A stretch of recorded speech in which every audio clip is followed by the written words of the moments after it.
ఈరోజు కీర్తిశ్రీ నగర్లో స్వచ్ఛ కార్మికుల సదస్సు పెట్టుకోవడం అనేది చాలా సంతోషకరం అమ్మ. ప్రతి ఒక్కరు వీడికి వచ్చిన అక్కలు చెల్లెలందరికీ పేరు పేరున ప్రతి ఒక్కరికి ధన్యవాదాలు తెలపడం జరుగుతుంది.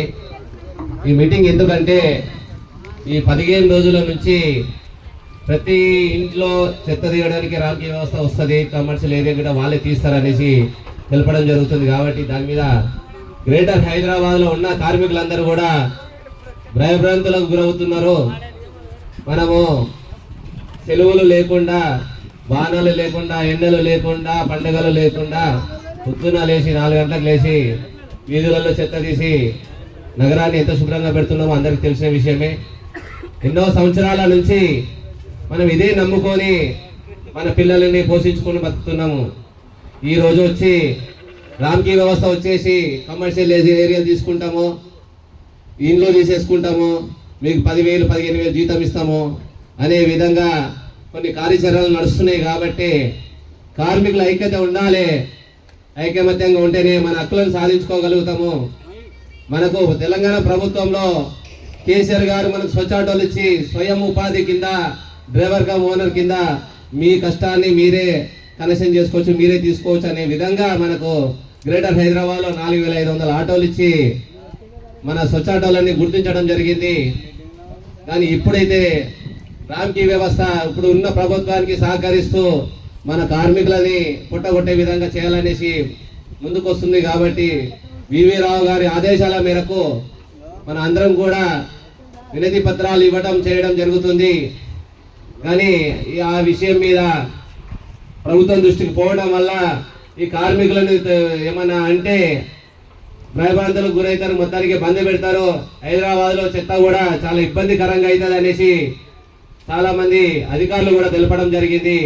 దానికి ఇప్పుడు రాను రోజుల్లో ఎలక్షన్స్ ఉన్నాయి, కార్పొరేట్ ఎలక్షన్లు ఉన్నాయి, వాటికి కూడా ఇబ్బంది అవుతుంది అనేసి వెనుకకు తగ్గడం జరిగింది. కాబట్టి కాలనీల విషయంలో కూడా ఎలాంటి ఇబ్బంది లేదు.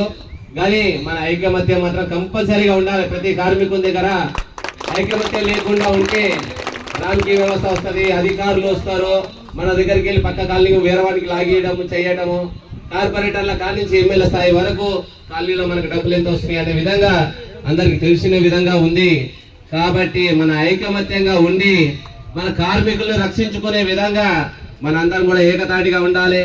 గ్రేటర్ హైదరాబాద్లో 60 సర్కిల్ వరకు మున్సిపాలిటీలో కలవడం జరిగింది. మనకు 3 జోన్లు ఇవి, సిఎంసి ఒకటి, జిహెచ్ఎంసి ఒకటి, ఎంఎంసి అని కార్మికులకు అందరికి ఒకటే చెప్పేది, మన ఐకమత్యమే మహాబలం.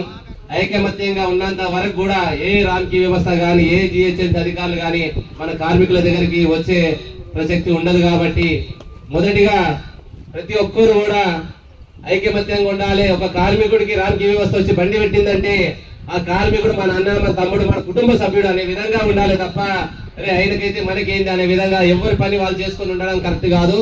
కాబట్టి ప్రతి ఒక్కరికి ఎక్కడ వెళ్ళినా కూడా చెప్పేది ఏంటంటే ప్రతి కార్మికుడు ఒక్కరికొకరు ఐకమత్యంగా ఉండాలి, తోటి కార్మికుని రక్షించుకునే విధంగా ఉండాలి.